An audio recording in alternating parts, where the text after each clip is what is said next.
Talking about the strategies that you're using, so. Okay, so one strategy is to make sure that I incorporate the Lone Star every day. As I got used to it, I learned I could be more intentional. So I definitely see like on the greens that I do pull the triangles. We had some inequalities. I think those were like the red or something with inequality. So as we were doing that, I was pulling those. So that's one strategy. And then just to keep bringing them up, keeping that rigor high, like adding the algebra with it, like with the X, with the angle. Because as far as Lone Star, they keep it basic. They'll give you 30 degrees, 60 degrees. What's the other angle? You know, Right. They'll put an X there, but solve for this angle. Right. Or they'll say solve for angle B. But this definitely steps it up a notch, being able to go up a little bit more. So just kind of like a little scaffold on into algebra. All right, and you'd mentioned maybe doing a warm-up, the scaffolds. Yeah, the warm up. Intentionally? Yeah, Okay. intentionally scaffold that. Like I said, we're used to just saying angle, angle, and then an X. But this time I could do angle, given angle, given angle, and like 2X. Yeah, You know, and then yes, solve for X, but also I need to know what is that angle. right. So the answer, you know, it gives them like a two-step thing to do. Okay, and then what about area? Have you thought about some strategies for area, I did find some cool little like an activity? like a little activity for where they're given the area and they have to find the base, or they're given the base and the area and you need to find the height. So just mixing it up right there, because you get it so many different ways when it's presented on an assessment. So I want them to be comfortable with going Have they back done and the forth. area of a triangle before?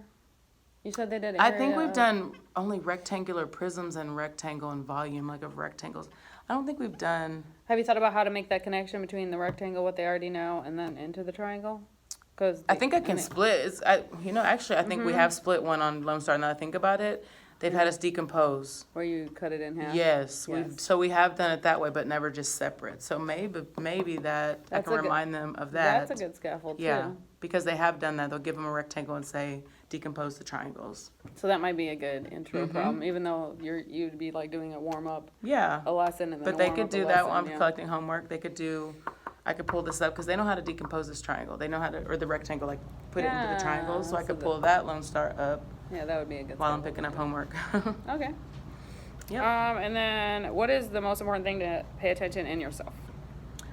Just to make sure that I'm just clear and concise about what needs to happen. I think there could be a misconception with the X's involved, that once I solve for X, oh, that's my angle.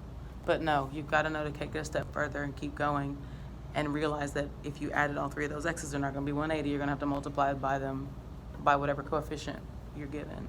So I think that could be a misconception. That's what I could see happening, like just solving for X and stopping, Okay. you know, and that being an answer choice. And you say, oh, yeah, I know that angle. And how can you determine misconceptions? Hopefully through the graffiti, maybe some type, like with the A B C D E, if I have different problems there, and let each, even though you have a different card, I still want them to do it individually. Right. What You about know. in the moment while you're teaching? Is there something that you want to pay attention to as far as, like, what about Ask the questions, like discourse? yeah, ask the questions. So X is, this is my angle of this triangle, or this angle for this on this part of this angle degrees of this triangle, right? And some kids are gonna say yeah, and then you're gonna hear kids that say no, I challenge you on that, you know, because they're like no, you need to multiply by the coefficient. So that's usually how I get them. I try to just stop and just like say okay, and sometimes I even put my marker down. You know, and say, okay, well, let's get the homework out. And they're like, but wait, you know, you'll get that, but wait, you know, you did it wrong. And I'm okay with that because it creates Right. that discourse. Right. So, yep.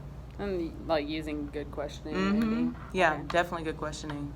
All right. And then as you reflect on this conversation, how's it supported your learning as a teacher? Well, I definitely wouldn't have thought of how the algebra tied in to it, like taking it to that level, because it's so tempting when you have lower babies to just keep it basic. You know, get them just right there.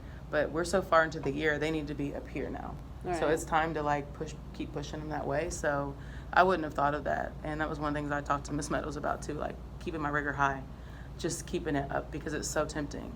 And you Right, see teachers just do to it fall all back. the time. One reason why my daughter doesn't go to another district, you know, because Right. it's like it's too low. You know, she was learning things last year in 6th grade that she learned in 5th grade in the district. Right. It's because the rigor's not there.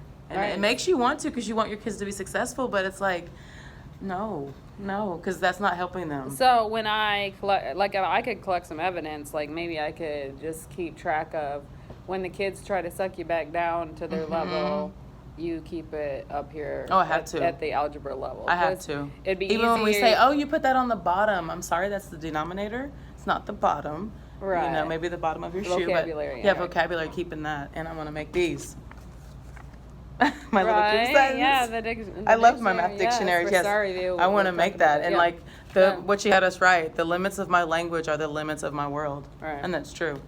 And I mean that could be your math world or your whole life, right? Right, and So I think you said that like next year you want to use it the whole yes, year. the whole year. Right But now for we're gonna do yeah, it for Star Review, we'll definitely to get do our this. vocabulary. Yeah, and even other notes. You know, even formulas could go in here. That's very You true. know, if we want to find A for area, well, I write my areas all or in there. even triangle, and Yep. you have the area equals, or Wherever it makes both, sense to or you. both, right. If you're looking for triangle, maybe you do put under T and say, here's how I find the area of a triangle. So, Right. Yeah. That'll yep, be nice resource to take Yeah, home. that'll be nice. All right. So it sounds like that you, it brought it to your attention that you need to scaffold in from what they do in Lone Star to where this adds the algebra to it, and then you need your stepping stones. And just like with the area, I think, of your rectangle, you thought, no, we haven't done triangles, but then as we But were we talking, have, you yeah. were like, oh wait, We they decompose, did yes. decompose a rectangle into two triangles, so it's the same thing. So they've kind of been exposed to that. I think it's going to be pretty easy. Like, I think this week will be, for the most part, I'm going to say 80% easy.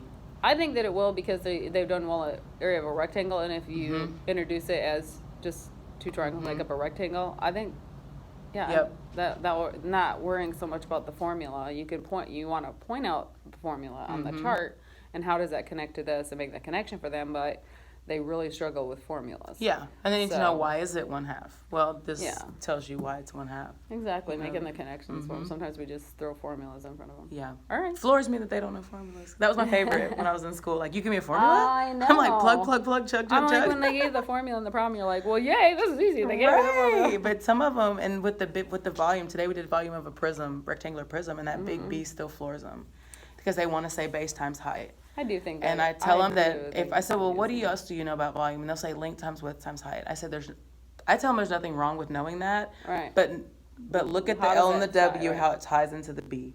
You know, so like that's why you get the area of the base. And Right. because it is confusing for them because they And want I to say think base it- times height. And I think it's because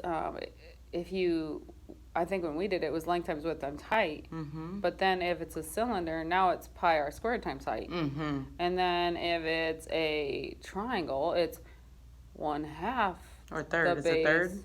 For a triangle, volume? you do the area of the base, which is 1/2 base times height, Right. and then times the height. And so now you have two Right. heights. But if you just say big B times H, and now that works with every three-dimensional shape. But for you still have to there, understand but- like what the big B is like. Right. So I tell them don't steal don't erase that it's length times width times height. Just know that length times width comes first when you say it. Right. So I had no that's the big B. Even on your star reference Right. chart when you get it, just make you an arrow that says this is length times width.